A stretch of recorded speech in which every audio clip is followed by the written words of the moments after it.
mbokk Thiénaba TV mi ngi jaar ci YouTube nag day kër goo xam ni dalloo na télévision yu bari waaye télévision ba ëpp fayda mooy ba ëpp ñu ko seetaan ba ëpp ñu ko abonné ba ëpp ñu cay commentaire kon mbokk yow mi seetaan ba pare aboneel ngir dolli ñu chance ñu gën a jëm ca kanam bësal cloche bi dara bañ laa raw waaye commentaireal ngir mbir mi gën a am fayda.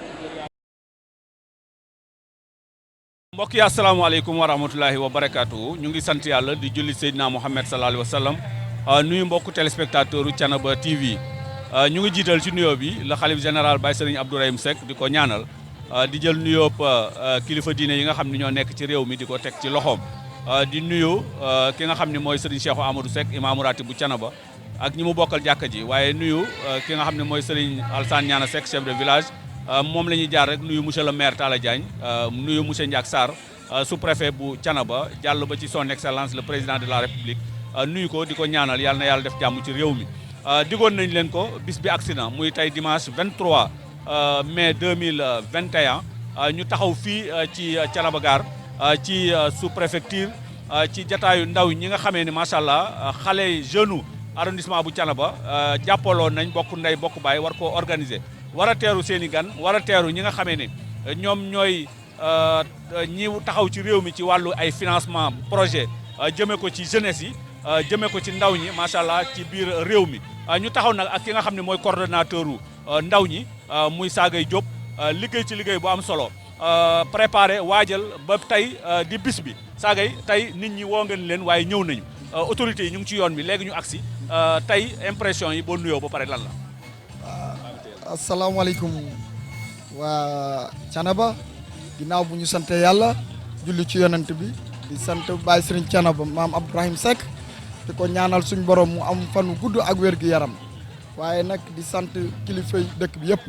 waaye nag di sant directeur de l'ANAMO ginnaaw bu ñu sante sous-préfet sant le maire ñu ngi sant directeur de l'ANAMO Maodo Malick Mbaye parce que di sant aussi monsieur Diallo mi nga xam ne mooy agent bi ñu fi indi comme ñun la ko waxee woon rek Baye Ndiame ginnaaw ndawi Thiénaba ñoo demoon lëkkaloo ak ANAMO bi pour wane seen taxawaay ci appel bi nga xam ne le président de la république def na ko sur l'emploi et l'insertion des jeunes ñu woote woon bis bi nag tey dimanche macha allah gis nga nit ñi population yëpp génn wuy suñu loolu nag contentement lañ ci am ak fierté waaye tey boo gisee wuy si population gi nga xam ni wuy si gi ñoom dañoo ñëw tamit pour dooleel jëmmal commune Thiénaba ndax tey yaakaar naa structure de financement yi ñëw nañ Thiénaba c'est la première fois nag mu am yàlla jaare ko ci ñun ndaw ñi kon mënuñu lu dul kontaan ak sant yàlla loolu daal Baye Ndiame loolu lañ mën a wax yaa ngi gis stand yi ñoom ñëpp ñëw na niñ ko comme niñ ko waxee woon ci annonce ba yàlla dogaloon na ko noonu ministre bi léegi la ñuy wax ni protocole bi mu àndal rek xajuñu ci podium bi te déjà gis nga podium bi fees na kon ñun dañuy sant yàlla bu baax a baax. structure de financement yi ñëw nañ est-ce que mën nañ noo limal yan structure ñoom ñoo fi ñëw ci wàllu financement. waaw Baye Ndiame structure de financement yaakaar naa comme ni ñu ko gisee ni ñëw nañ waaw parce que yi ci ñëw yëpp bëri na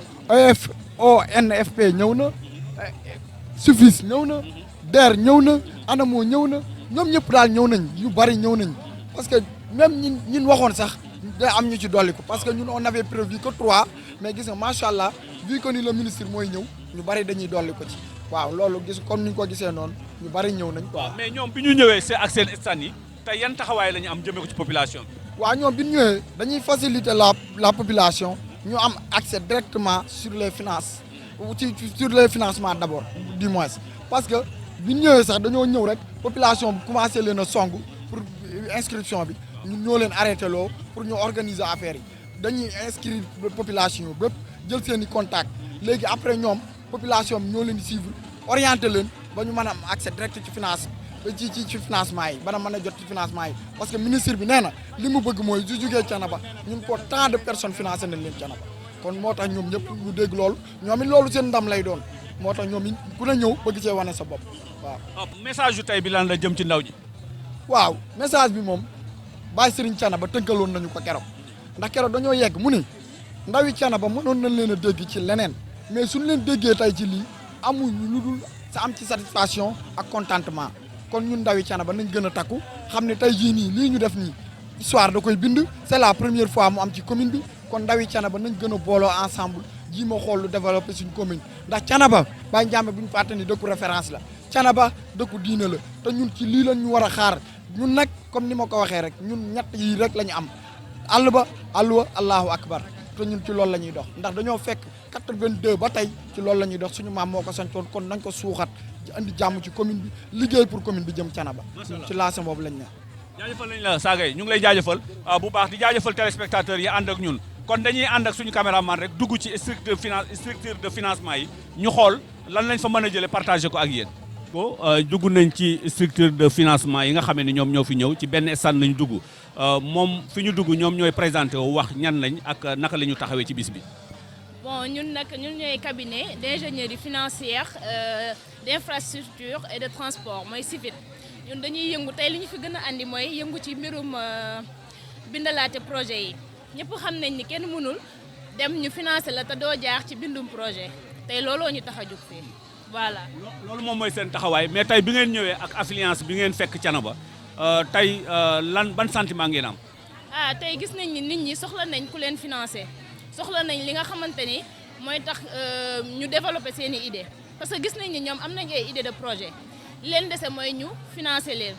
te bëgg nañ leen ci jàppale ñun ñu def en sorte ba ñu mën a am ay étude de projet ba ñu mën leen a financer te j'espère que du doon loo xamante ne dafay metti comme ni ñu leen ko diggee. tey bu fekkee yëkkati nañ jataay bi ba delluwaat à partir de suba ku bëggoon a lëkkaloo ak yéen naka lay def numéro téléphone adresse wala nan lay def ba jokkoo ak yéen. voilà mi ngi nii lépp a ngi nii bu ku ñu bëgg a jot rek mën nga ñu jot ci 33 951 76 40 voilà wala 33 951 76 40 wala si 76 305 03 39 76 305 03 39 bu ku bëgg yeneen leeral rek boo ñu ci woowee di nga am pour nga ni ñuy def ba bindal la sa projet nga mën ko déposer ñu mën la financer loolu. fan ngeen basé wu à Dakar wala Thiès ngeen nekk. ñu ngi fii Thiès quartier Carrière ginnaaw Baobab foofu foofal kii rek. bu ma doon laaj message bi nga bëgg a joxe téléspectateur bi lay seetaan message bi lan lay nekk. leen ñu bañ a ragal rek ñu ñëw wax seen idée de projet parce que am na ci ñoo xamante ne dañuy bëgg a ñëw ci ñun pour ñu mën leen a bindal mais dañu ragal wàllum bindu bi ñaata la yooyu noonu loolu du problème ndax ñun jàppale ndaw yi ñoo ñu tax a jóg fexe ba li ñu leen di bindal mu bañ a cher am ñoo xamante ne dañ koy fayee loolu yëpp am na mode de paiement beeg yëpp boo leen ñëwee dinañ leen accompagner appuyer leen ñu ngi leen di woo nag boo leen ñëwee yéen ñëpp dinañ leen jàppale incha allah ba ngeen am li ngeen bëgg. waaw asalaamaaleykum ñu ngi leen di delloo nuyoo di leen sant di leen gërëm ci seen teewaay fii suñu stand bi alors ñun nag ñun ñooy agent office national de formation professionnelle jógee ci direction générale de l'office national de formation professionnelle bu nekk Dakar suñu kilifa nag moom mooy le directeur général docteur Souleymane Soumaré ak suñu kilifa yeneen yi fa nekk ñi nga xam ne ñoom ñooy gérer yeneen direction yi ci des lu mel ni la direction de l'ingénierie et des opérations de formation ak la direction de l'évaluation et des certifications respectivement madame Sokhna Dado Touré ak madame Oulimata Touré di madame Diangar alors bu loolu weesoo office national de formation professionnelle mission am mooy gunge askanu Sénégal gunge population sénégalaise yi ci li nga xam ne moom mooy formation professionnelle et technique waaye tamit sur le plan du renforcement de capacité loolu nag mooy gunge askanu Sénégal ba ñu am métier bu ñu amee métier ñu xarañ ci ngir mën a am xëy am liggéey waaw mun nañu liggéeyal seen bopp su boobaa ñu entreprendre lu ñu naan entrepreneuriat mooy liggéeyal sa bopp wala ñu def auto emploi utiliser seen xam-xam bi pour liggéey bokk ci ñi nga xam ne ñoom ñooy doxal Sénégal mu jëm ci kanam mun nañu tamit ONFP bu leen former ba noppi ñoom ñu mun a déposer ay demande d'emploi ci ay entreprise wala ci ay kuréel yi nga xamante ne ñoom ñoo nekk fii ci Sénégal mooy ci secteur privé bi wala mu nekk ci secteur public donc loolu moo nekk mission ONFP suñu cible yi nag ñi ñuy former ñi nga xam ne ñoom ñoo ñu yitteel mooy góor ak jigéen mag ak ndaw bàyyiñu benn catégorie d'âge mooy maanaam ci wàllu at bàyyiñu kenn bàyyiñu it si suñu formation yi ñuy former nit ñi bàyyi ñu benn domaine bàyyi ñu benn secteur yëpp domaine yëpp la suñu mission concerne waaw nga jàng wala nga bañ a jàng donc ñëpp la concerne ONFP sénégalais yi la fi nekkal ci 14 régions Sénégal yëpp ñu ngi ciy former ay nit di leen gunge pour ñu am métier. bon fu mu nekk nii am nañ fi fanweeri nit doomu aadama yi fi jot a jaar di laaj ay renseignements naka la ñuy mën a bénéficier woo mooy maanaam am ci formation yi nga xam ne ONFP mu ngi koy defal askanu Sénégal. donc ci ay domaines yi nga xam ne ñoom laaj nañ ko fi laaj nañ fi ci transformation des fruits et légumes laaj nañ fi transformation des céréales locales laaj nañ fi embauche bovine embauche ovine laaj nañ fi agriculture ci domaine agriculture xam nga dafa yaatu microjardinage mu ngi ci biir maraîchage mu ngi ci biir ak yeneen domaine aussi ñoo xam ne ñu ngi ci biir agriculture lu mel ni apiculture yooyu yëpp ci domaine agriculture la nekk donc ñoom laaj nañ métiers yooyu yëpp waaye tamit laaj nañ fi ay métiers yoo xam ne ay ndaw ñoo fi laaj ay métiers dans le domaine du numérique bu soobee yàlla ONFP dina taxaw gunge askanu Thiénaba pour ñu mën a am ay compétences professionnelles mooy maanaam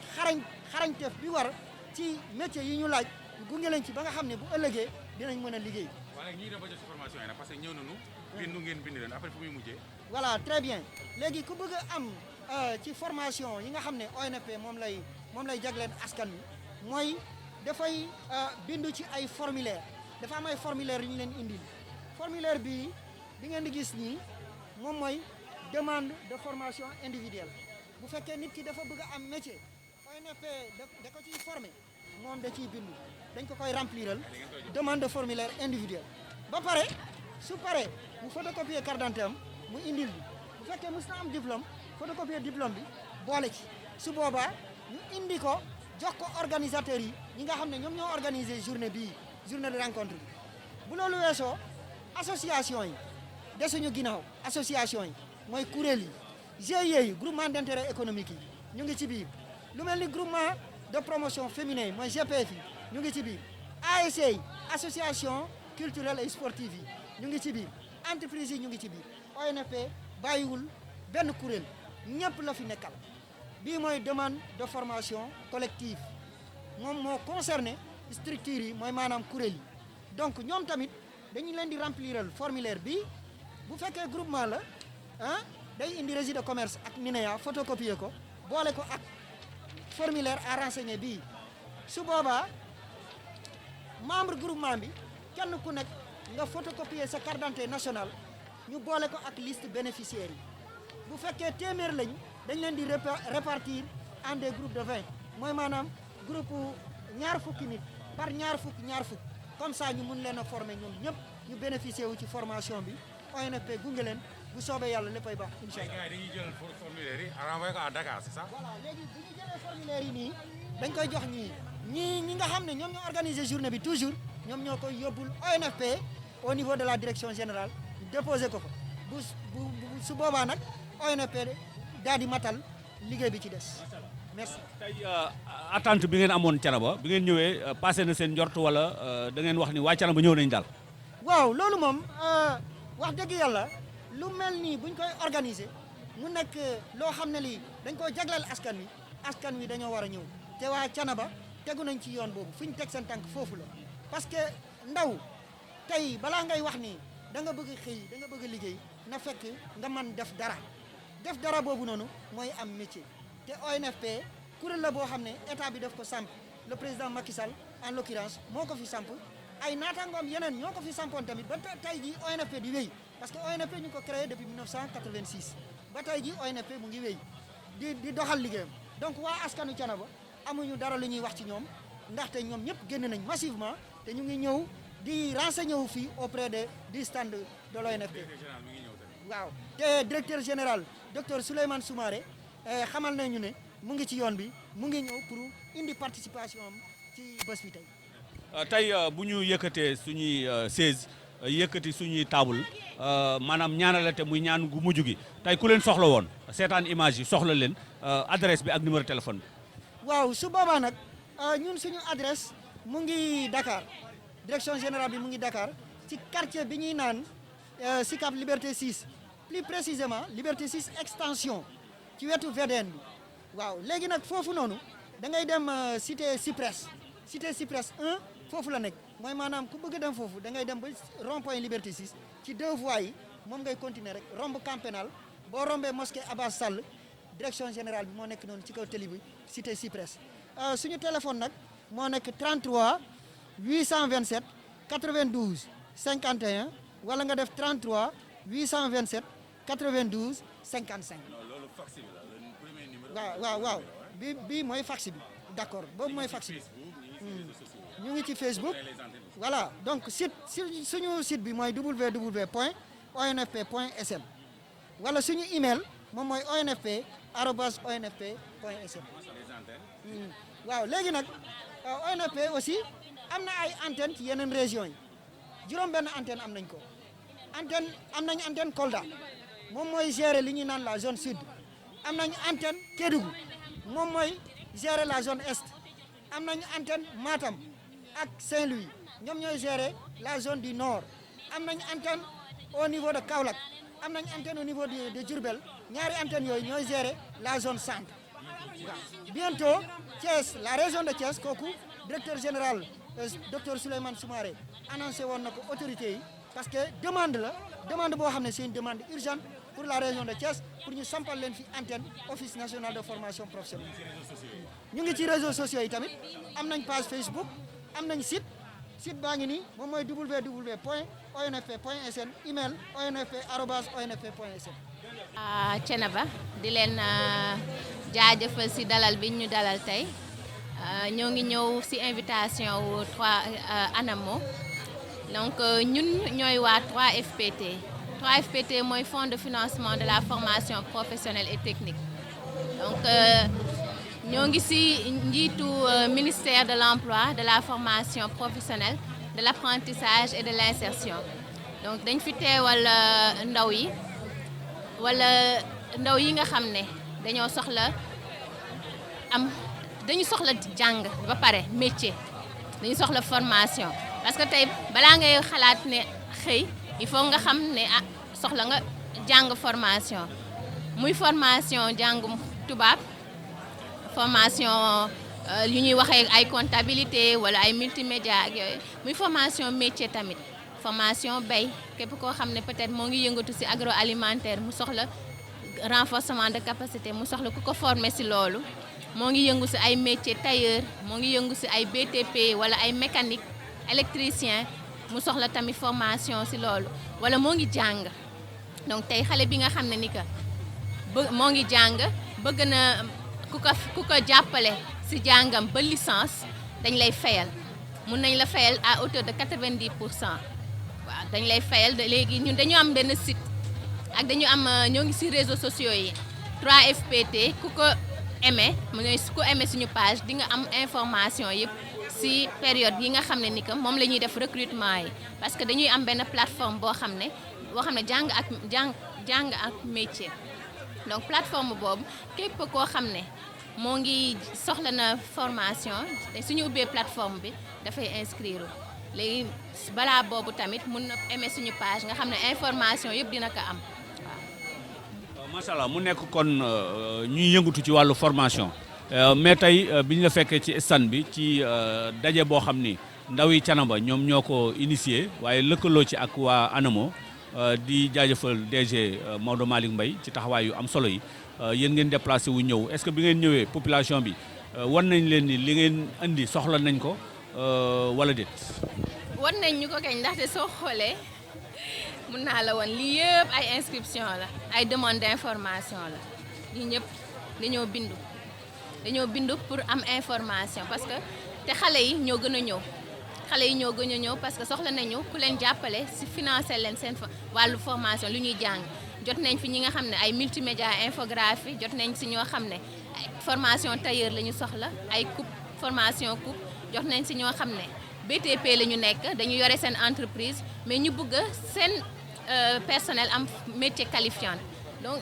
jot nañ fi plusieurs demandes de formation yoo xam demande d'information ci li ñuy yëngu te suñu demee loolu dañ koy traité woo leen waxtaan ak ñoom wan leen saytu ak ñoom seen soxla gën saytu ak ñoom seen soxla wan leen yoon bi fu ñuy jaar. ci wàllu financement tudd nga ko léegi nga ne am na ñoo xam ne dañ leen financé ci seen wàllu formation à hauteur de 90%. kon formation mën nañu wax ni tout est gratuit wala dafa am benn pourcentage boo xam ne aussi kii bëgguñu former ko moom moo koy engagé. léegi ñun comme ni ma la waxee dafa am benn plateforme d'information boo xam ne ni que foofu la képp koo xam ne soxla na formation foofu la suñ ko ubbiwee plateforme bi foofu lay inscrire surtout su dee xale yi la maintenant ñun école bi la ñuy fay du ñu jox xaalis xale bi waaw école bi la ñuy fay xale bi su dee kii jeune bi tey su dee dafa dugg ci suñu plateforme suñu ubbiwee plateforme bi moo waxaat ko mu inscrire bind école bi mu bëgg a jàngee école bi moo koy woo ne ko commencé nañu démarré nañu léegi mën nga ñëw mais ñun dañuy fay à hauteur de 90% léegi après jeune bi mooy fay 10% yi voilà. mu nekk information bu leer mais est-ce que dafa am âge wala même bu fekkee ni sax passé nga âge u ndaw est-ce que boobaa formation boobu mën nga ci bénéficier. waaw dafa am ay formation initiale yoo xam ne CAP la BTS ba licence dañuy fayalaate ba licence am ay formation métier yoo xam ne certificat de spécialité la yooyu 6 mois durée 6 mois la donc yooyu yëpp ku si jeune bi nga xam ne intéressé na ko dañu mën na ñëw inscrire def demande individuelle am inscrire ñu mën ko fayal. léegi bu fekkee ni jataayu tey bi tas na maanaam tey ku soxla woon seen adresse wala seen numéro téléphone bëgg a jokkoo ak yéen nan lay def. léegi ku bëgg a jokkoo ak ñun déjà mën na ubbi suñu site www.3fpt.sn mën na aimer suñu page yi 3FPT Fonds de financement de la formation professionnelle et technique mën na tamit su dee am nañu antenne bu nekk Diourbel su dee loolu su ko doyul mën na woote 869 25 80 su wootewee foofu bépp information bu mu soxla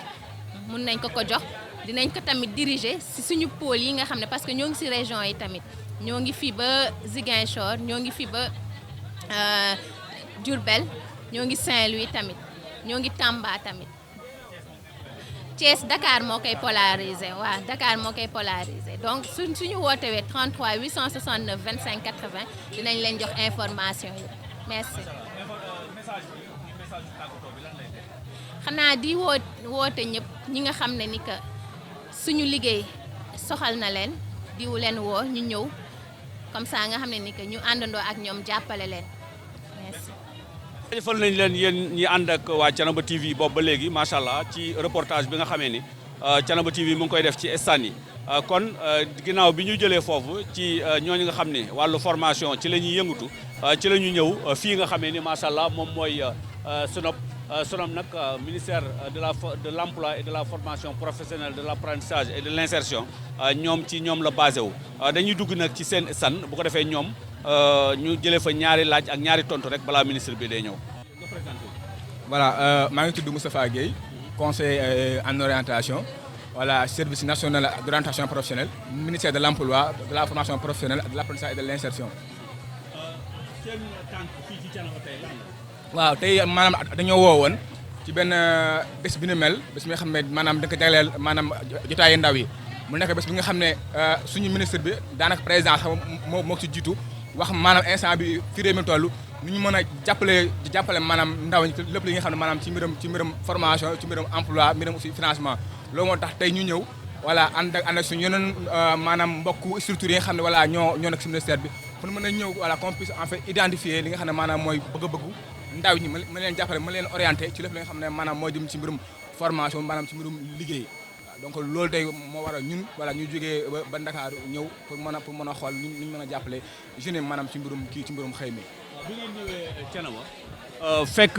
événement bu am solo bi boo xam ne ndaw yi ñoom ñoo ko initié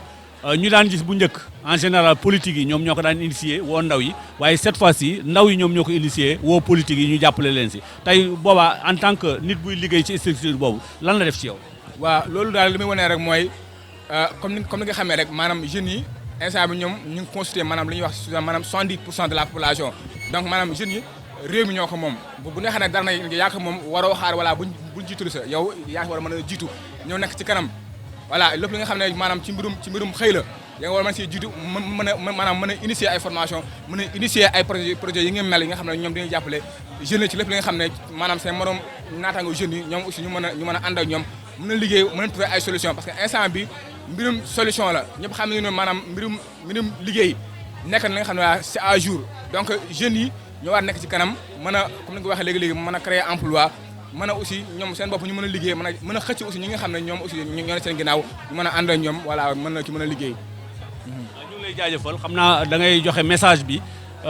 benn message jox ko ndaw ñi jox ko téléspectateurs yi nga xam ne ñoom ñoo lay seetaan bu ko defee rek mu nekk tàggatoo ñu joxante rendez-vous beneen yoon. waaw xanaa dèjà moo di leen jaajëfal wala di jaajëfal maanaam seen télé bi di Thiénaba TV di leen jaajëfal léegi aussi da ci baax maanaam ñiy fësal wala ñi baax ñi nga xam ne ñu koy def message bi ñuy lancé aussi jeunes yi mooy ba jeunes toog di xaar état ku nekk fi nga nekk ak ci li nga nekk yaa war mën a jóg mën a def say engagement mën a créer entreprise aussi voilà mën cee tedd mën a aussi jàppale ñi nga xam ne aussi ñoom ñi sa ginnaaw ñoom aussi ñu mën a ñëw mën a ànd ak yow ci liggéey bi waaw loolu moom dama nekkoon message bi nga xam ne bëggoon nañu ko jàllale. macha allah bu ñu jógee fii tey à partir de demain ku leen bëgg a contacter numéro bi mu leen di contacter wala fan lay jaar pour contacter. waaw ñu ngi contacter maanaam ci numéro bi mooy maanaam 78 193 28 90 ñun ñu ngi Dakar voilà ñu ngi au niveau de Sandaga immeuble El Hadj Mar Dia pour premier étage képp ku ñëw de 8h à 17h ñu ngi fa maanaam di accueillir ndaw ñi di waxtaan ak ñoom di leen conseiller voilà maanaam ci mbirum soxla bu mënta doon. maanaam soxla formation soxla emploi soxla aussi ñi nga xam ne aussi jeunes yi nga xam ne am na yenn problème seen kër yi ñun bu ñëwee am na maanaam li ñuy wax ay psychologue conseil ñu mën leen jàppale mën leen gindi voilà ba lépp nga xam ne touché na daal maanaam jeunes yi dans l'ensemble ñu mën leen accompagner ci loolu noonu wala zikri nabi wa ahtadi yonent bi wa arju bi fil qasri takrima mawridi لعني والمهدي بلا يقتدي ينبي سنيت إلى مرح نبي محمد عنان اللسان بالمحبة ينفض وعلى ذكر نبي واقتدي ينتبي وأرجو بي في القصر تكرم موردي لعني والمهدي بلا يقتدي ينبي سنيت إلى مرح نبي محمد عنان اللسان بالمحبة ينفض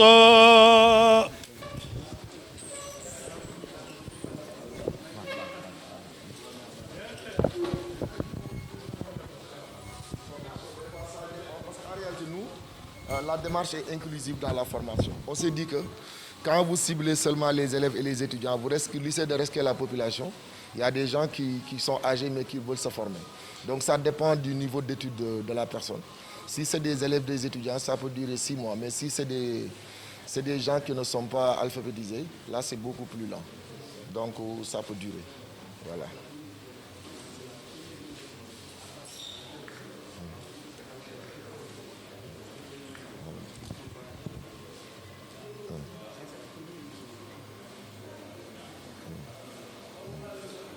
C'est ça.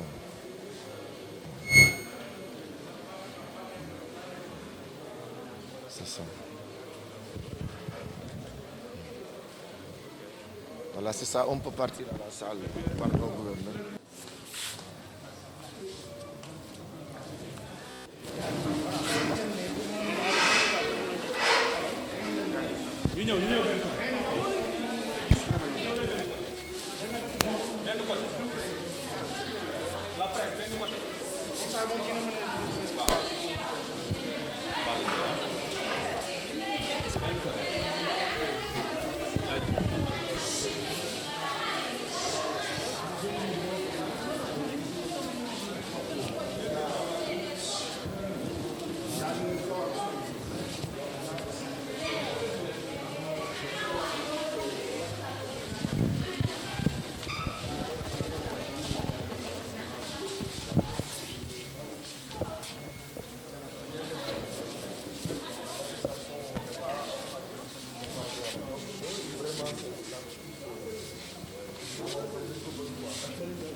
Elle a été formée ici à la maison de l'outil.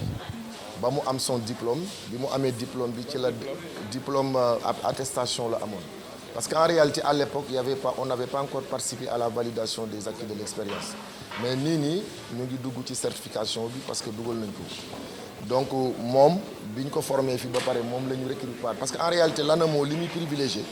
mooy dans la localité tant qu'il y a la compétence dans la localité rek du ñu dem uti ko feneen dañuy préférer jël ko ci biir localité bi pour que ñoom ñuy exercer donc loolu la voilà. waaw mais kii du ngeen dawal machine bi bala dara boog ngeen woon waaw acca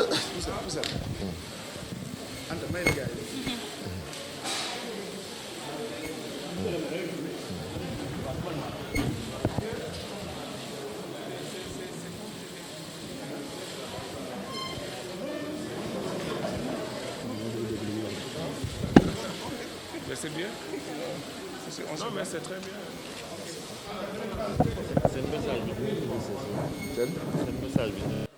Mais tenues, on va les faire ici. Ce n'est pas des tenues qu'on va faire à Dakar et les amener à Thiénaba. Le gouverneur. Ah, le temps de l'expliquer là-bas. Des moments d'échange. Ok. D'accord, c'est sûr.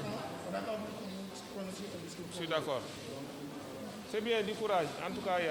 a des perspectives. Il y a aussi le tableau là qu'on avait. Bienvenue. Et là, vous avez combien de postes de travail? Les postes de travail, c'est 18 machines. Bon, c'est vrai que les machines là, 10 en machine.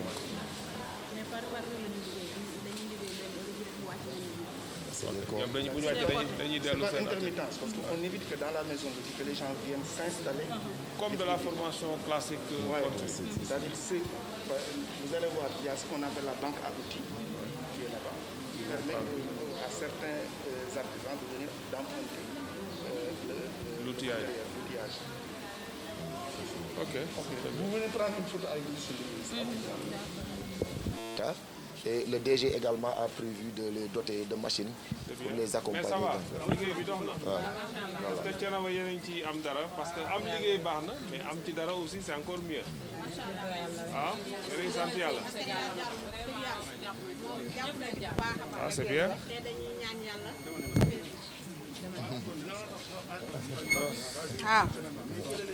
kon ay waaw kon bàyyil bu ñu demee fenn. Mais bon. waaw dañuy wax ni dañuy remercier El Hadj Diallo bu baax a baax parce que nag li ñu bu fekkoon ñu ngi ciy ñëw te amuñu fi dara ba léegi ku nekk toog nga mais wax dëgg yàlla ñu ngi ciy gis suñu bopp bu baax a baax waaw di sant Macky Sall bu baax président Macky Sall bu baax a baax ak ministre nan Dame Diop ñu leen di sant yéen ñëpp ak Maodo Malick Mbaye yéen ñëpp kontaan nañ waaw maire Talla Diagne jàpp na ci moom tamit ci liggéey bi bu baax a baax kon ñu ngi leen di sant bu baax li ci des bu ñu demee bu fële am na tamit Bravo.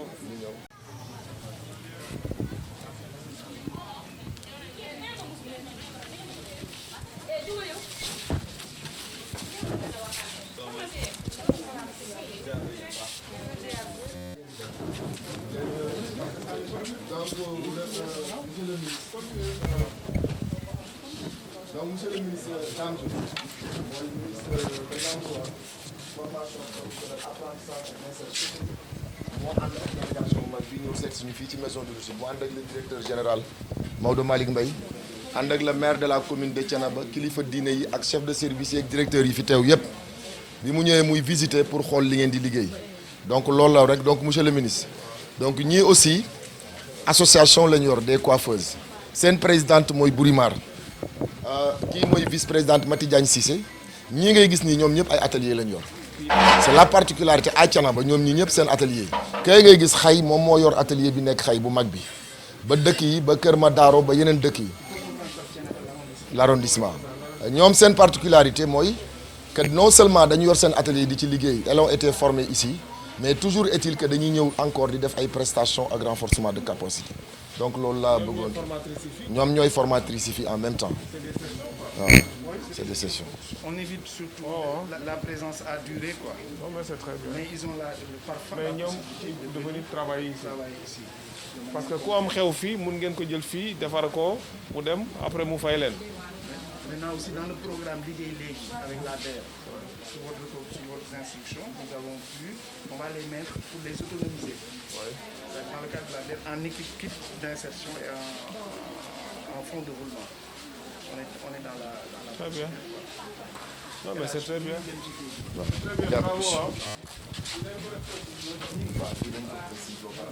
Donc nous aussi,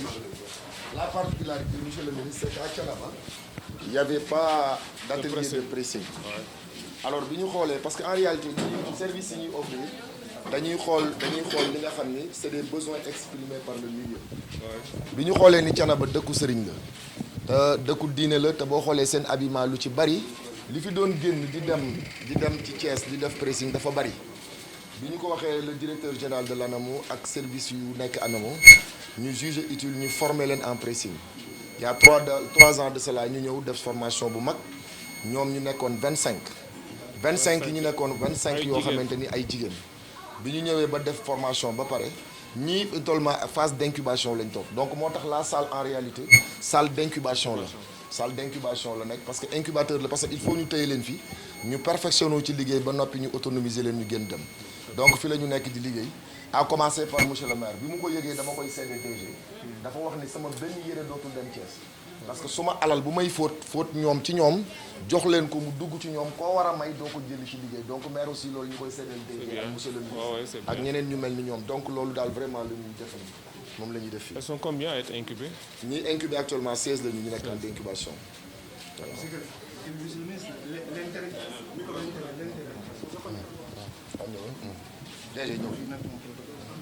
Je dis l'intérêt de cette formation, c'est qu'en 2013, nous nous sommes rendus compte qu'il y a 2 métiers que nous avions identifiés. C'est le métier de réparateur de téléphone portable et de pressing. Ils ont dit que les Sénégalais ñu ci ëpp dañu am kersa sax doon wax ni man damay fóot ñu ni leen nañu former avec des Indiens la ñu defoon une session de formation en formateur donc ki leen formé fii lañ ko formé te ñoom ñi actuellement non seulement ñu ngi liggéey mais mën nañu former loolu nga xamante ni à la limite c'est dans les points les plus reculés par exemple Kolda la seule blanchisserie de Kolda toute la ville de Kolda ku ñu formé la ci ANAMO ñu inséré donc ce sur quoi maintenant ñu ngi ciy wax ak le coordonnateur c'est de tout faire en sorte que ñu am des unités un peu partout parce que le besoin est réel. C'est l'avenir, hein? Les gens ne vont plus faire le linge à la maison, c'est le pressing. Et d'autres populations s'engouffrent dans ces niches. Mais c'est deux. La réparation de téléphone portable et le pressing. Indiens yi ko formé nee nañu au Ghana en 18 mois ça a produit 250 000 emplois. Ouais, c'est clair. Donc, mais si nous on arrive à récupérer les parts de marché des autres, c'est sûr que c'est ça. Absolument. Voilà, c'est ça. Donc en menuiserie de l'ANAMO. Il est le chef du service insertion. Voilà, c'est ça. Vous êtes de spécialité menuiserie bois. Mais je fais beaucoup, un peu plus sur la recherche thermique et sur les énergies durables. Ok. Conception.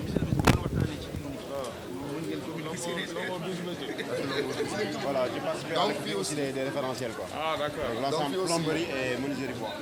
Très bien. Ici vous formez que la plomberie le menuiserie c'est-à-dire bois. que moom laa doon bëgg expliquer li ñu dal pressing moo daloon daanaka dëkk bi ci wàllu menuiserie parce que boo xoolee machinage bi ñuy liggéey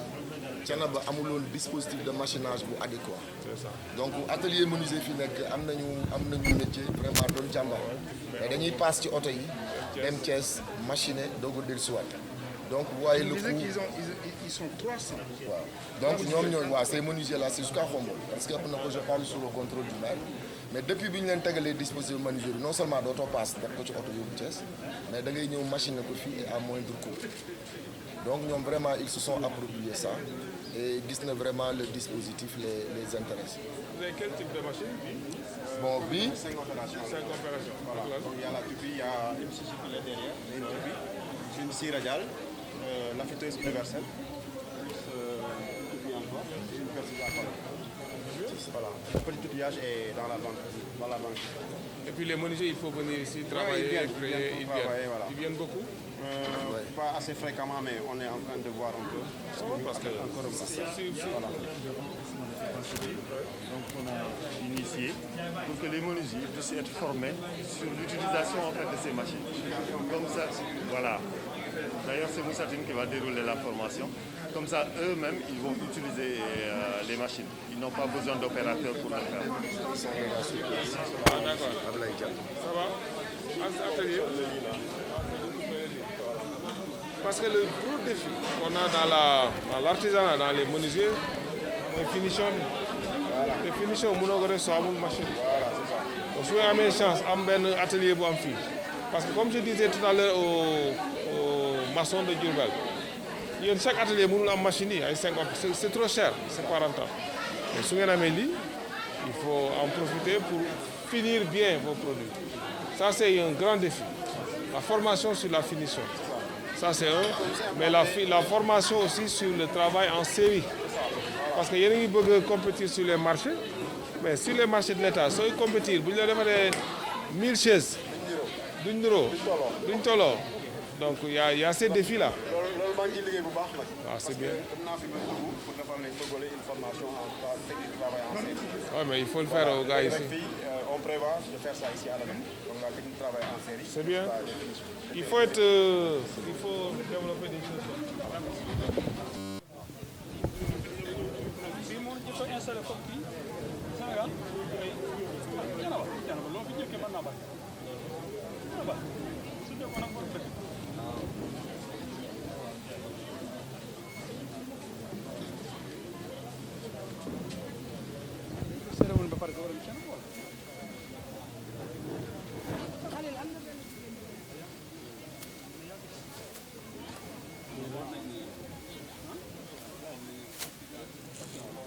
waaw ginnaaw loolu bi ñu defee visite bi ci biir maison de l'outil Maam Ahmadou Ndak Seck mujjee foofu nga xam ne mooy banque à outil bi ci la nag ministre bi daal di wax ni xale yi nga xamee ne ñoo nekk ci ANAMO wala ñu mës a jaar ANAMO te def hôtesse yu bleu blanc yu rafet yooyu ci la ñu ànd nag def benn photo de famille ak monsieur le maire waaye ginnaawam ñoom ñoo àndandoo macha allah gis ngeen le DG Maodo Malick Mbaye muy directeur général ANAMO. moom moo ami gan tey gis ngeen moom mooy xàll sax ànd ak la gendarmerie nationale ci la xale yi muy ñi liggéey ci ANAMO muy maison de l'outil Maam Ahmadou Ndak àndandoog délégation ministérielle bi nag dem fi nga xamee ni foofu la ñu war a defee cérémonie bi waaye bi ñëwee ba ci bunt bi gis ngeen ni installé nañ fi ay stand Thiénaba TV def na reportage ci biir stand yi muy structure de financement yi nga xam ne ñoom ñooy constituer ay projet wala ñuy orienter population bi surtout ndaw ñi ci wàllu xëy ci wàllu naka la ñuy defee projet ci wàllu naka la ñuy def ba am ay formation gën a améliorer seen formation gis ngeen monsieur le ministre ñëw na ci benn ci stand yi fekk na gis nga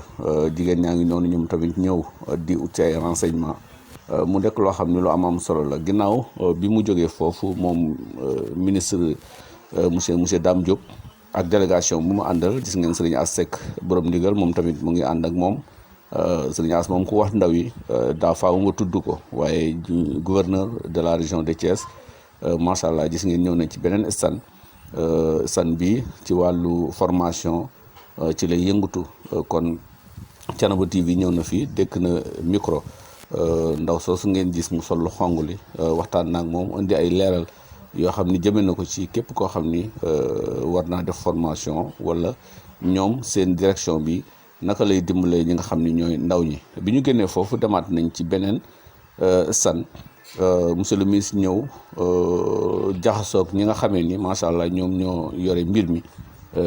ak ñi nga fi ban rôle la ñu amee par rapport ak ndajeem ndaw Thiénaba yi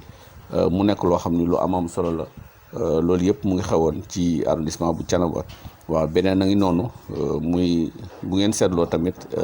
askan yi ñi ko yore ay ndaw rek ñoom ñoo fi nekk ñi nag mooy la jeunesse de ANAMO bi nga xam ni ñoom ñoo géré wàllu DER waaw donc DER tam bokkoon na ci structure bi nga xam ni structure de finance bi nga xamee ni ñoom tamit ñëwoon nañ fii ci daje bi nga xam ni moom la ndaw ñi doon daje mu nekk lu am solo ginnaaw loolu nag macha allah ministre bi ànd na ak délégation bi dem jël place ci fi nga xam ni foofu mooy tribune officielle bi fekk fa yenn délégation yi nga xam ni déjà ñoom jëloon nañ place ñu jox kàddu nag ki nga xam ni mooy Serigne As Seck borom ndigal mu ubbi jataay bi ci ñaan ginnaaw bi mu joxee message ndaw ñi mu nekk message boo xam ni message bu am solo kon Serigne As Seck li ñuy déglu moom mooy tijji jotaay bi bu ko defee ñu àndandoo yéen ci li fay xew.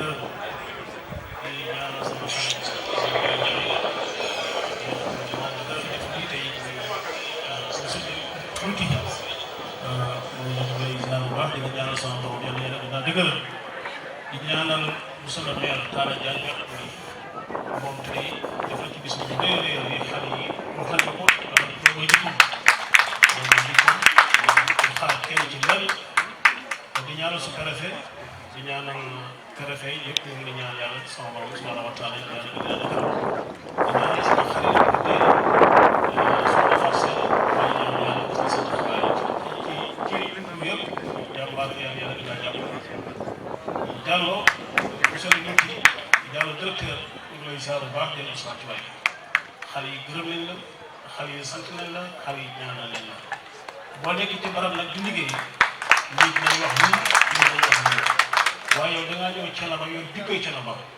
bëgguñu lu ñaaw bëgguñu lu bon bëgguñu lu sant yàlla ak sóoraay donc luñ bëgg bëgguñu laay la ku ñëw nag yor dikkay Thiénaba nee na jàppal tey bi nga ñëwee Thiénaba dafay dikkay Thiénaba jërëjëf fi na tegal xam nga ko xam nga di ngay liggéeyee xam nga di ngay taxaw xale yi yàlla yàlla fay la ak yow monsieur le ministre dëkk baa ngi rek dëkk diine ñu ngi ko sañ ci 1882 téeméeri at ak ñaar ci ren la Thiénaba am kenn fi dugg kenn fi saaga kenn fi naan saaga kenn biti bu fi jaay carte kon dëkk bi dëkk la boo xam ne dëkk diine la dëkku lislaam la dëkku ngor la yàlla ak si lay dow mooy ñor soo ñëwee nag di doomu soxna nekk ministre bi yëpp doomu tànk ci réew mi incha allah ki war a wax suñuy bëgg-bëgg ak suñuy li ñu bëgg yëpp incha allah dinañ ko wax waaye daal léegi daal laa lay xamal ci dëkk bii loo fi def benn incha allah doo ko réccu loo fi def ñaar yàlla dee na gën a yokk bu weer ci laaj bu solo weer bi nga xam ni ba muy nekk Thiénaba boobu dara amu fi waaye taxaw na taxawaay yu rafet yoo xamante ne tey foo taxaw ci biir Thiénaba ne nii monsieur le maire moo fi def loolu nag lépp ko may mooy nangoo liggéey monsieur le maire mu lay ñaanal yàlla monsieur le ministre lépp loo fi def daal incha allah soo yëkkul kay pañoo ma si affaire borom digal maa la ko wax soo yëkkul kay pañoo loo fi def fu ko xeeb loo fi def fii ba doon yëkkoo kay wax ko maa la ko wax te jàng Fatiha Falaq ak Naas di saa am si waat. ñu ngi lay nuyu. ñu ngi lay nuyu bu baax. salaamaaleykum. mani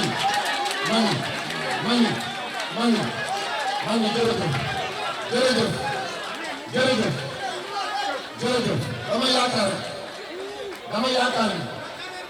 dama yaakaar ni ngeen baal ma waaw ma ne dama yaakaar non gën leen toog rek asalaamaaleykum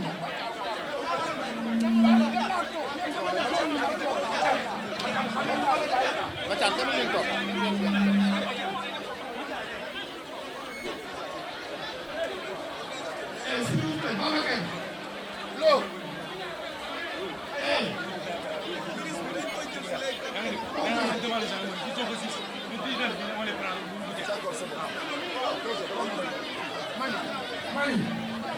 damaa yaakaar ni su fekkente ne nit da nga bëgg ñu dox la cër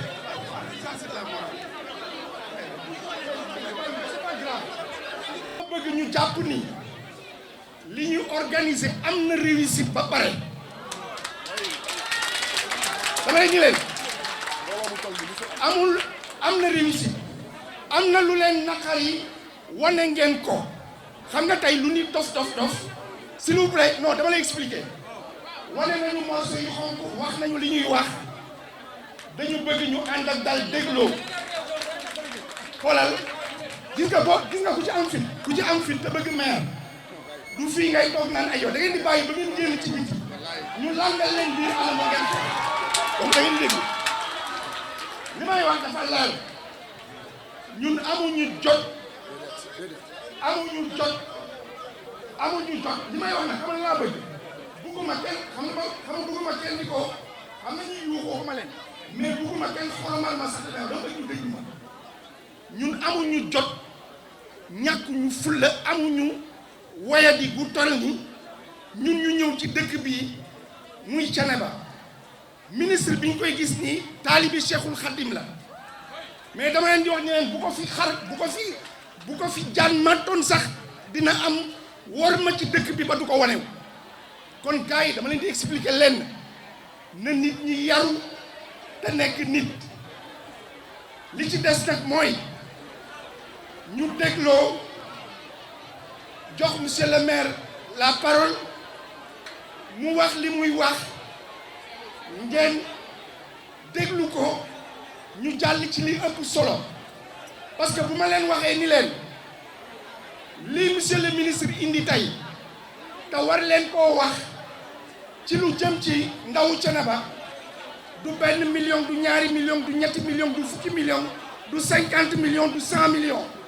lim leen indil lu musuta am Thiénaba la fiy indi kon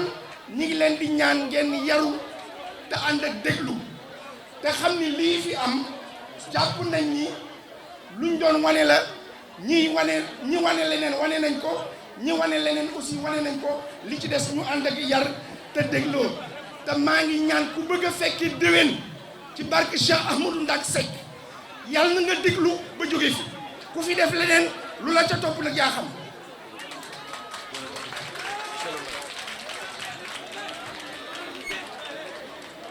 may leen ñu ko. salaamaaleykum. monsieur le ministre ñu ngi lay nuyu.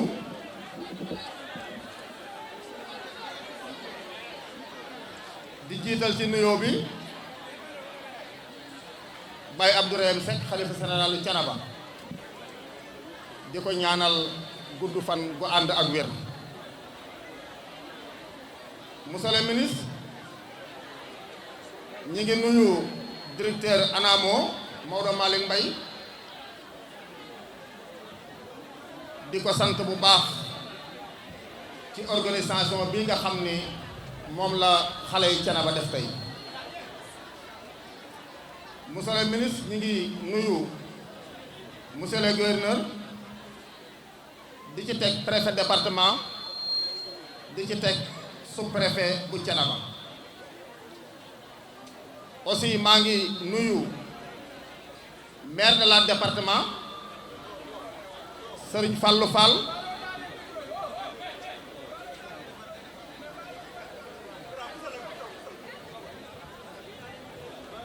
ñu ngi nuyu Serigne Fallou Fall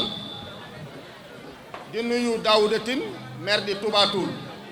di Haut Conseil collectivité territorial. monsieur le ministre nuyoo boobu ñu ngi koy teg ci loxol Serigne As Seck borom digal mu tegal nu ko ci loxol xalifa général. monsieur le ministre nuyoo bi nga xam ni moom la ñuy nuyu autorité yi ñu ngi koy teg sa loxo nga dexal ni ko ci loxol président Macky Sall. ñu ngi sant yàlla bu baax nag benn teewee fii tey sunu ndaw yi Thiénaba ndaw yu am yar ndaw yu am fulla ndaw yu am teggin ba mën a organiser lii tey ba mu réussir. kon jeunesse su Thiénaba man maire Talla Diagne mënuma leen a fay ndax seen taxawaay ci commune bi rafet na seen discours rafet na mais seen organisation rafet na. mais monsieur le ministre yaak directeur ANAMO Maodo Malick Mbaye maa ngi leen di seedeel ni monsieur Diallo sant naa ko gërëm naa ko ndax Serigne As Seck dafa wax ni monsieur Diallo dafa ñëw yor melaw Thiénaba mais monsieur Diallo dafa dëkk Thiénaba Mbambara gii la dëkk. yàlla dogal Maodo Malick Mbaye nga andi fi monsieur Diallo mu nekkeen fi nekkeen wu rafet ba bépp ndaw boo xam ni dem nga ci ANAMO bi doon jàng métier yàlla dogal sa métier bënn na ñun loolu lañu soxla. monsieur le ministre xale yi bi ñuy organiser ba ñëw ci man barki bii dama leen ni est-ce que du ngeen ma may ma nekk tapis rouge monsieur le ministre jaar ci sama kaw ba jàll ndax ngeen gën a réussir dafa naa loolu laa leen wax dara xewul dara xewul dana wax ni am na foo xam ku fa jëm doo yàkkamti doo gaawtu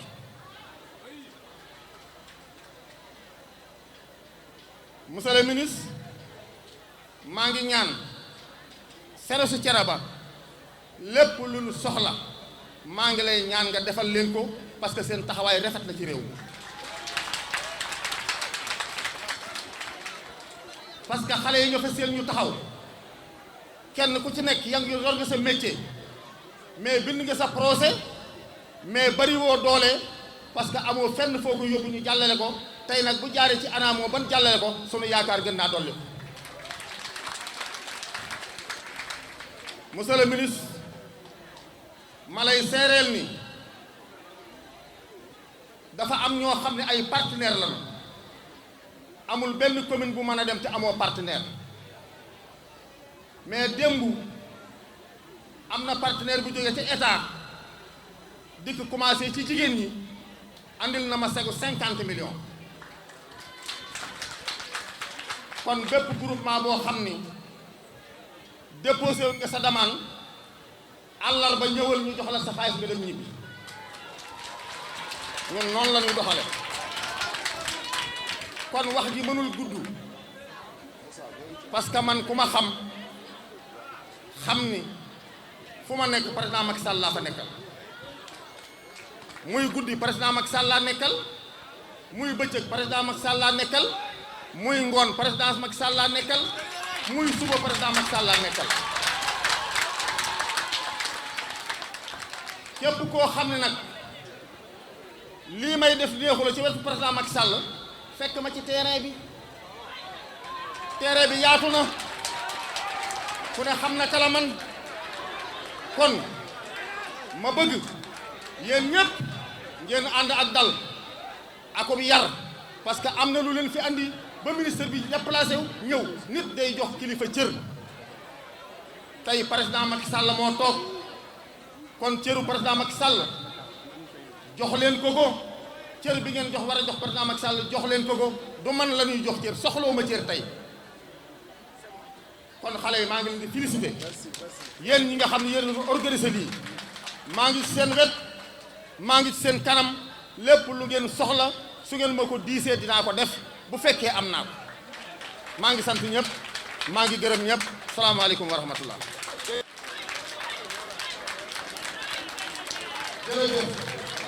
jërëjëf merci beaucoup monsieur le maire. Baye Serigne Abdourahim Seck di ko ñaanal yàlla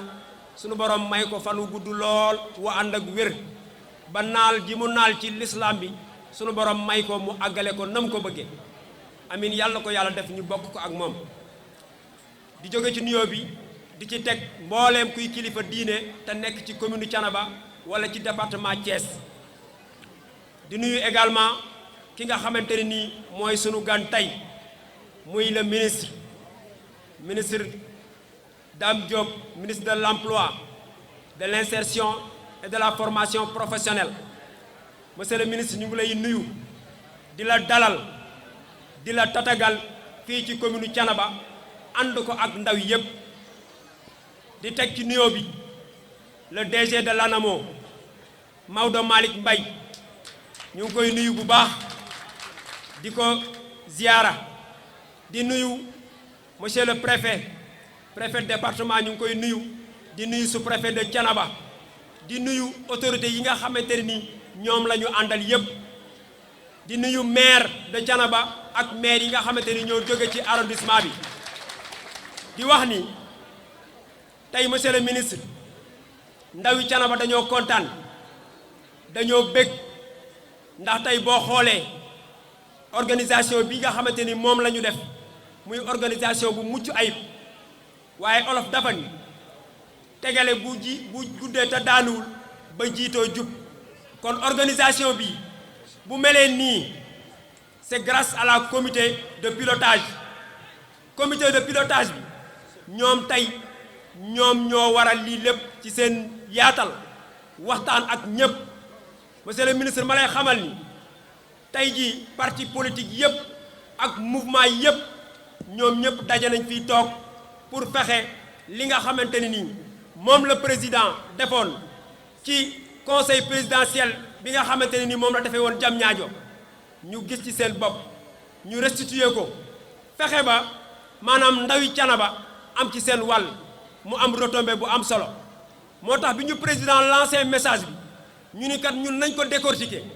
niñ koy décortiquer mooy réponse bii la ñu bëgg fexe ba ndaw yëpp taxaw doon benn nit organiser lu mel nii woo ministre de l'emploi ak ñi nga xamante ni ñoom lañ ko bokkal ñëpp ci jàpp ndalu maanaam ANAMO kon ñu ngi profité foofu di gërëm le DG de l'ANAMO Maodo Malick Mbaye ndax du hasard ñu pare nee na ko lii nag du politique du dara ndaw yëpp a booloo fexe li nga xamante ne ni la ñëpp bokk muy président de la république li muy joxe ndaw yi Thiénaba am ci seen wàll. monsieur le ministre ma lay xamal ni ndaw yi président dafa décortiqué woon seen message mu lancé waat ñu message mais ndaw yi Thiénaba moom nii lay lancé message am maanaam fexe ba organiser wu li mu moom ci li ñëpp bokk mu fexe ba jël ko kon ñu lay ñaan monsieur le ministre lii nii bu mu nekk loo xamante ne nii maanaam du am benn retombée parce que dinañ bari ay prom yu ñuy organiser ay journée yu ñuy organiser mais tey njariñ ñi day xaw a des mais ñu bëgg tey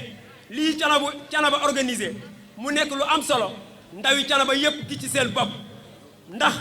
ndawi Thiénaba ay milliers de jeunes ñooy génn ci université yi yor seen formation te fi ñu toll nii amuñu fu ñu xëy kon yaakaar naa ay chômeurs diplômés bari na fii ci commune Thiénaba ñu bëgg le ministre nga jàppale ñu ci bu baax a baax a baax di wax ni ñu nga renforcer ñu ANAMO parce que tey type de jeunes yi ñu am dafa bari renforcer ñu ko bu baax a baax a baax ci li muy liggéey ndax am na solo ndaw yi ñu ngi ci gis seen bopp mais bu yaatoo ñu jël ndaw yi soxla nañ foo xamante ni nii dañu fay concerté wu di fa waxtaan di fa tenir seeni réunion muy benn espace jeune boo xamante ni dañ koy soxla ndaw yi soxla nañ ko fii ci commune Thiénaba di wax ni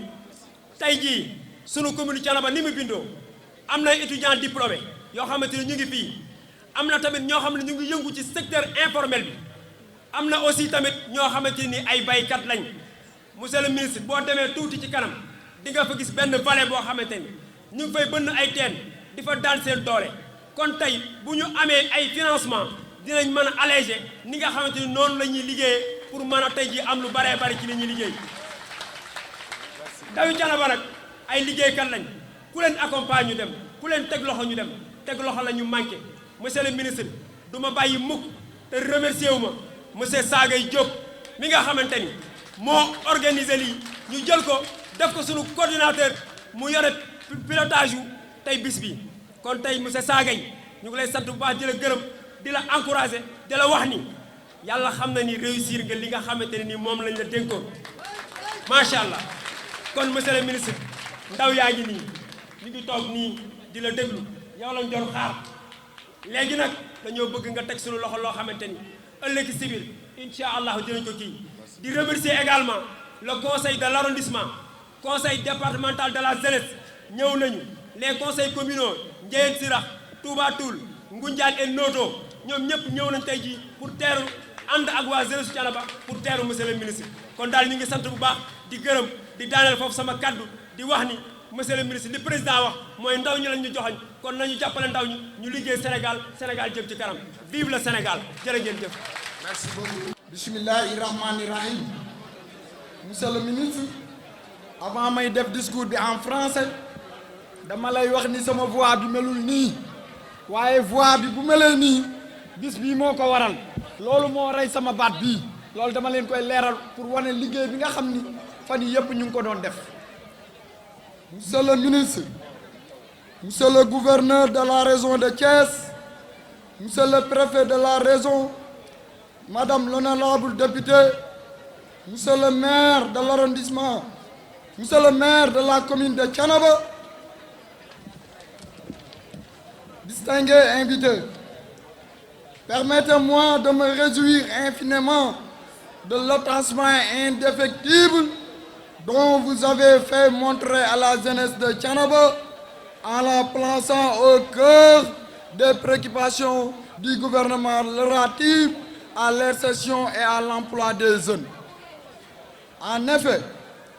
la journée d'aujourd'hui, une première dans l'histoire politique de la localité, par son caractère républicain, citoyen et non politique, présage un avenir meilleur, voire radieux pour la jeunesse pressée de réaliser à travers une profession lucrative qui lui fournira à la fois un bonheur immense, une association sociale fulgurante. Monsieur le ministre, Thiénaba fait sans doute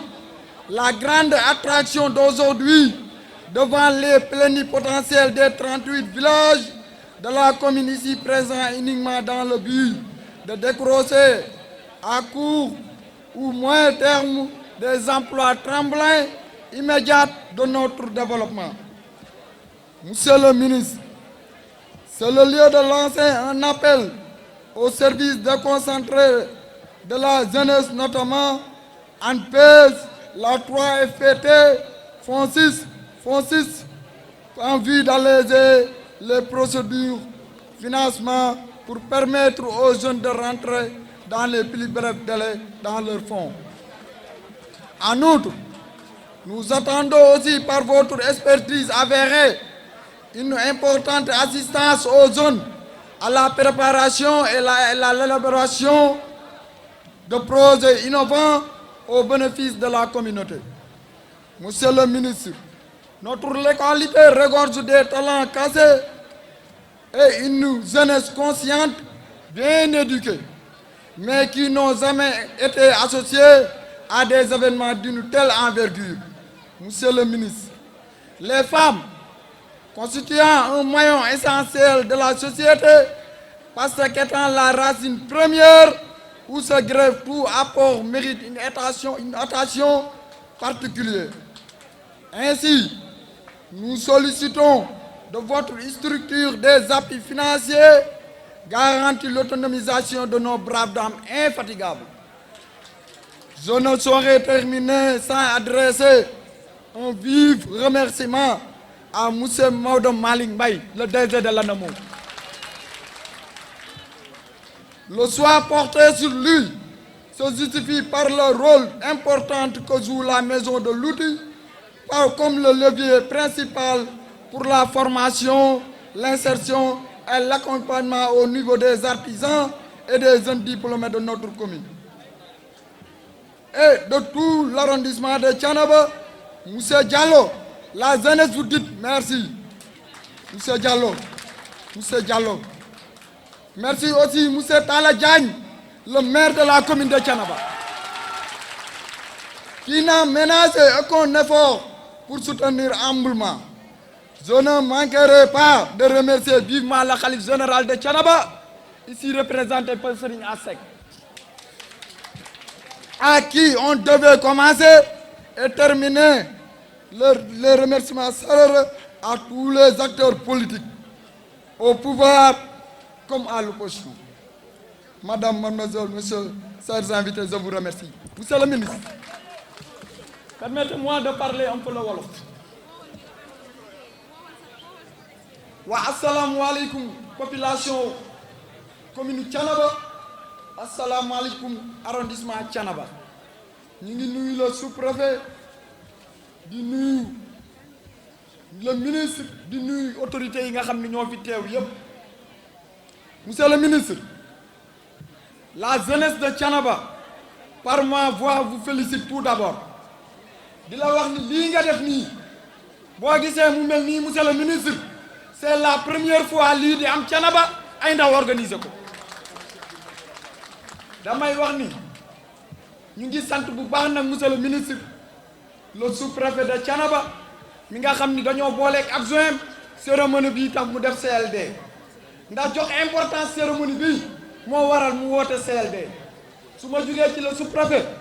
dañuy sant le maire Talla Diagne bu baax a baax. Monsieur le ministre, man mii yor kàddu gi di àddu nii yàlla xam na ni politiquement parlant ànduma ak monsieur le maire, ndax dañoo toog ca mairie ba mu ni yow Pape Sagay Diop damay dégg sa tur rek waaye tey laa lay doog di gis waaye olof dani ku def lu baax ñu wax ko monsieur le maire dañoo accompagner ci journée bii bu fa loolu jàllee monsieur le ministre damaa bëgg suñu benn jigéen bu baax bu tudd Yanda Diop mi ngi ci kaw tribune bi mu wàcc taxaw nii sama wet Yanda Diop dañoo bëgg nga wàcc ñëw taxaw nii bu ngeen gisee nag lii lépp ñu koy def bis bii dañ cee sonn dañu bu ñu tolloo fii war nañu jaajëfal ñu jàpp ci bis bi yëpp waaye nag lii lépp buñ ko mënee monsieur Diallo la olof nee na bu lekkee olam na ko gërëmee cooy la jeunesse de Thiénaba monsieur Diallo ñu ngi lay sant di la gërëm amuñu sa fay waaye nag bu ñu santee monsieur Diallo monsieur le DG de l'ANAMO Maodo Malick Mbaye nag ñu baal xam nga lan nga ñuy baalee dañoo jiital Diallo ci sa kaw waaye boo gisee ñu jiital Diallo ci sa kaw Diallo la ñu dëkkal Diallo moo ñu may opportunité bii ñu nag ñu ko jéggal waaye ñu ngi sant monsieur le DG de l'ANAMO kaay di wax la jeunesse Yanda maa ngi ñëw ci yow di wax la jeunesse Sénégal avenir u Sénégal jeunesse bi ñoo ko yor avenir u Sénégal ci ñun ndaw ñii ci la reposé wu gars yi dama ni jeunesse u Sénégal le président de la république dafa taxaw jam ñaajo daan ni dégg naa leen gis naa leen ñun Thiénaba nag monsieur le ministre ñu jóg nii loolu nga xam ni président wax na ko ñu gis monsieur le ministre Dame Diop nga def ko yitte di ci xëy di ci gontu ñun Thiénaba ñu ni kenn duñu ci jiitu ndax loolu ñun dañu koo yaree ndax dëkk bii nga ñëw 1882 la ko Maam Amary Ndack créé dëkk bii nga ñëw ñetti devise la benn devise la am muy àll ba alwa allahu akbar keneen ku ci def leneen da ngaa def lu la neex moo tax monsieur le ministre ñun ñu xam loolu ñu ñëw di la accompagner di la tàllal loxo pour ensemble ñu liggéey pour réew mi mën a jëm kanam loolu nag monsieur le ministre ñu ngi lay tàllalaat loxo la jeunesse de Thiénaba di la wax ni boo xoolee ndaw ñii ma wër rek monsieur le ministre war ngaa xam ni jeunesse bu taggu la ñu am jeunesse bu discipliné li la war a wan ni jeunesse bu discipliné la ñu am lii ku discipliné wul mënoo koo mobiliser jeunesse bu yaruwul mënoo koo mobiliser di ngeen ma may ma bàyyi leen ma tey damay wax maa ngi ñëw damay wax bu baax sax monsieur le ministre ñu ngi sant nag suñu mag ji Yanda Diop moom mi nga xam ni mooy chef de cabinet du ministre des Mines Omar Sarr et de la géologie en même temps doon conseiller municipal bu Dakar Plateau su ko neexoon danaan politique wu ma Thiénaba du def dara Thiénaba waaye jigéen ñii ngeen gis moo leen solal ñun jeunesse bi genre gii la ñu soxla ñun genre yii moom la ñu bëgg ñun suñu dëkk bii dañoo am référence ñun dañoo bëggoon tey dañoo naroon ni suñu taxawee jeunesse su Sénégal gépp nañu roy ci jeunesse su Thiénaba ñun loolu lañ préparé woon wax ko waaye ak li fi xew ñu ngi koy tuub di ko jéggalu ndax man maay le coordinateur di ko naqarlu di ko ñaawlu. bu am solo nekk Thiénaba je pense que loolu aussi am nañu sell donc parce que vraiment comme son nom bi leen dig rek ñu am jom rek ko ne jërëjëf.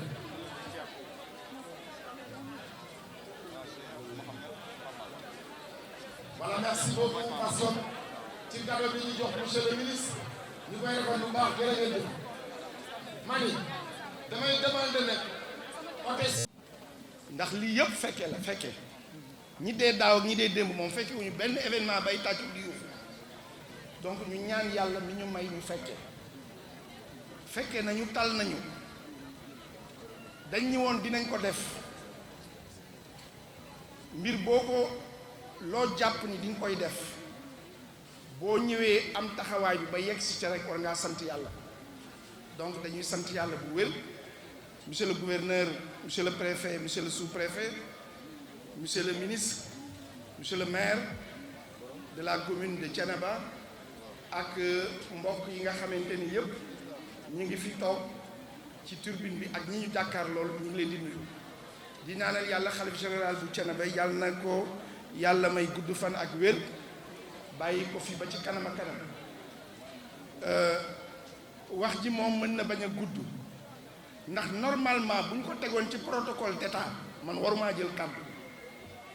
mais monsieur le ministre bi muy ñëw xam nga fi ngeen dégg yëpp dañ naan forum ak panel la ñuy wax dëkk yi am yëpp forum nit mooy ñëw di politique dajale nit ñi ñu ànd ñoom ña ànd far toog di waxtaan fii nag du forum du panel jotaayu ndaw ñi la donc jotaayu ndaw ñi la may wax ni gis nga yii fi xew yëpp te jaar fi tàng-tàngu deretu ndaw la rek day jàll mu passé ma bëgg a wax lenn aussi attirer ci attention l'ensemble de la presse journaliste un jour journaliste pour toujours je pense que à partir de 96 maa ngi exercer métier journaliste mais dama wax ni dañu toll ci Sénégal fi nga xamante ni la responsabilité historique de tout le monde est interpellée kii football nawetaan kii jaay géej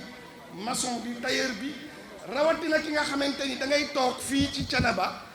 am loo génne nit toog Londres gis ko parce que am na ñi nga xamante ni tey ñun dañu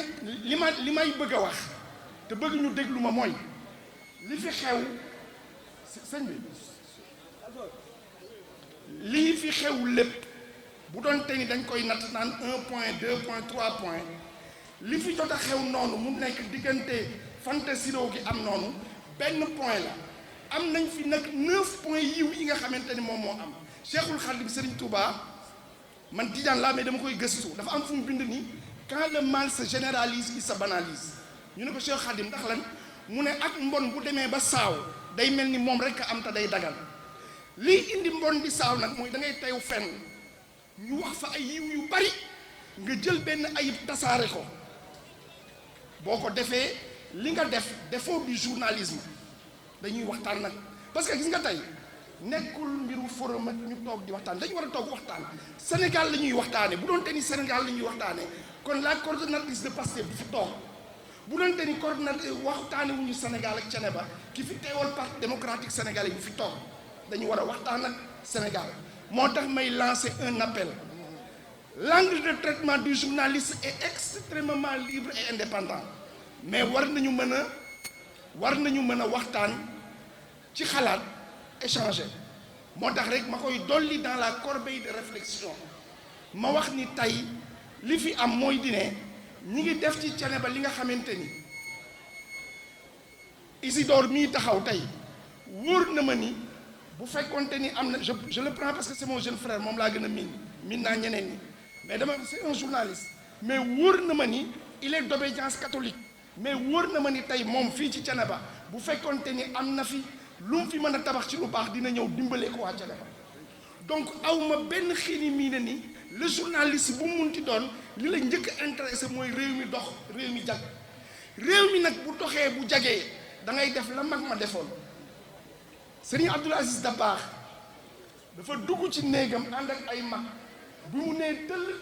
dugg gis benn xam naa rek paa bu doy waar la benn góor gu fa nekkoon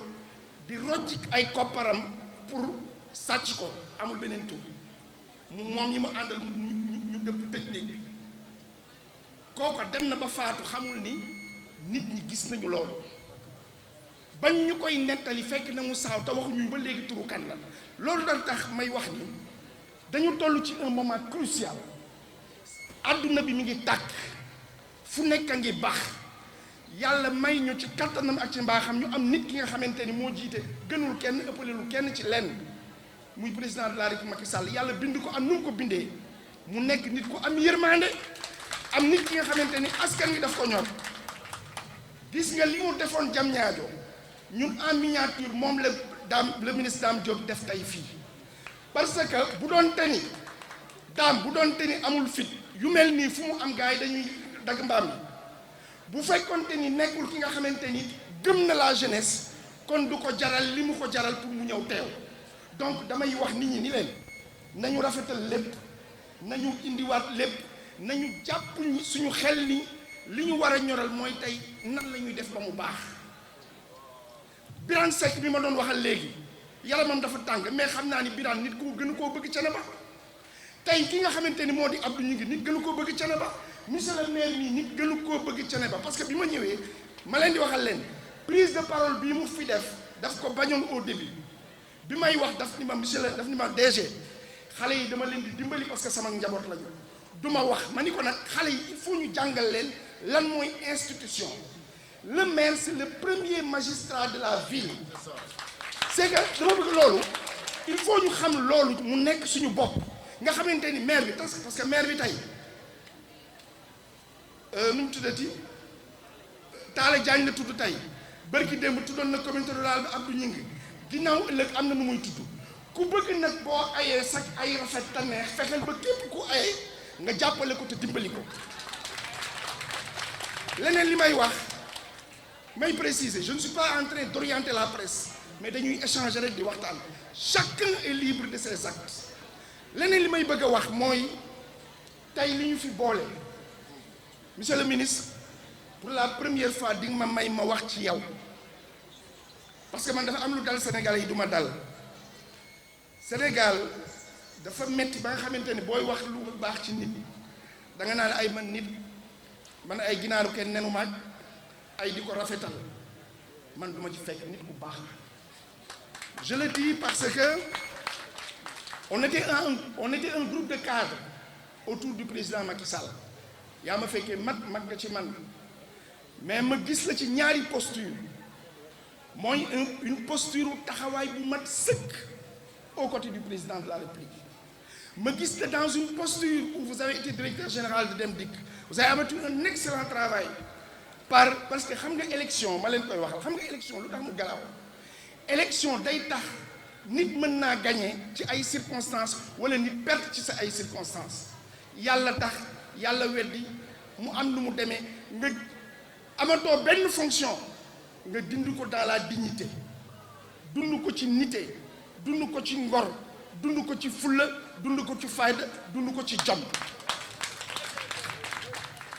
boo ñëwee ci mbooloo mi nga xamante ni man lañ ñëwoon man la ñuy def parrain man nekkatuma parrain bi le parrain il s'appelle Dame Diop donc dinaa la seedeel man li ma xam ci yow te nañuy waxante parce que tey du forum rek ay emploi nañuy waxante suñuy mbaax ñu di ko dégg parce que kenn xamul àdduna nan lay demee donc bu ñu amee occasion nañ ko wax monsieur le ministre tout Thiénaba tout le département est fier de votre présence ici li ñuy wax ñëw nga fi ñu la bëggee beneen élément bi nga xamante ni dama koy préciser à l'endroit pour vous dire que ni dañu respecter le choix des jeunes je n'ai invité aucun amul man benn invitation politique bu ma def pour wax leen ni invitation yeeg lépp jàllo mi bi muy wax dama ko ni Kordo jëlal lépp nga bàyyi ko xale yi ñu wooteel seen bopp defal seen bopp ndax bu doon te ni suñu mbiri bopp lañ doon woote kon xëy na heure bii dina demee neneen donc je pense que man ci considération d'ordre général yooyu laa doon wax ni monsieur le ministre maison de l'outil bi nga gis léegi jom ak taxawaay rekk ko téye ak tamit gëm fonk mission bi nga xamante ni président de la République daf ñu ko dénk tamu jaar say loxo ñu wax ni que on a un programme dañu bëgg a réhabiliter équiper les 36 maisons de l'outil yi ñu desel bi ñu ko xayma nekk na à hauteur de 2,3 milliards ñuy ñaan di wax ni que boobu maison de l'outil yooyu bu ci nekk ci benn département nga nekk kon ñu jàpp ni bis bu ñu réhabiliter boobu yooyu le pôle emploi bi ñuy wax déjà mën nañ ko accueillir dans les maisons de l'outil et je dis que Thiénaba est prêt à accueillir le pôle emploi dans le département de Thiès beneen élément bi may terminer mooy ci wàllu formation yi monsieur le ministre bëgg nañu formation yi comme ni ñu koy def de manière itinérante yóbbu ko ci département bi gën a sori bu ngeen gisee lii am solo mooy dina lii da daan am ci capitale départementale Thiès la daan am ñu jële ñu fa yóbbu ñu Thiès bu ngeen gisee ñu def ko fii mooy ngeen xam ni l'équité territoriale la solidarité nationale moo ñor président de la République moo ñor le ministre Dame Diop ñu ngi leen di sant di leen gërëm. Thiénaba TV à votre disposition pour la couverture de vos événements, pour la couverture médiatique des grands événements. Si elle t'a plu, appuie sur abonner et sur la cloche pour ne plus rater les vidéos qui suivent. Thiénaba TV, avec vous, avant, pendant et après.